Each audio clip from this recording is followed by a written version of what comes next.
So every year during spring and summer, there's this woodpecker. And this guy finds his way just outside my office window all the time. And he finds this little metal beam and he just goes to town on it, trying to build a nest or find food or something. And a lot of times it's annoying, but there are those times where I actually just am amazed.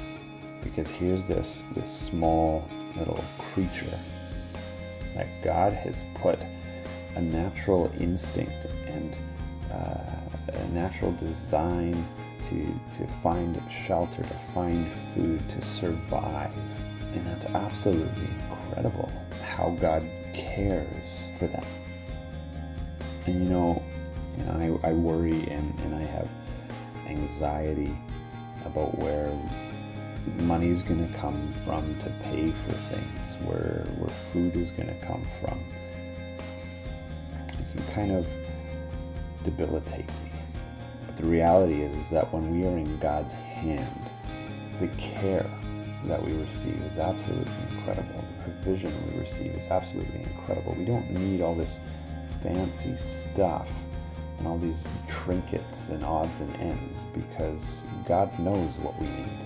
And it's in Him that we find provision, that we find care. We are valued even more than the birds. In Matthew 6:25 and 26, it says, "Therefore I tell you, do not be anxious about your life, what you will eat or what you will drink, nor about your body or what you will put on. Is not life more than food and the body more than clothing? Look at the birds of the air. They neither sow nor reap nor gather into barns, and yet your heavenly Father feeds them. Are you not of more value than they?" We are. God knows it, and He cares for those who are His.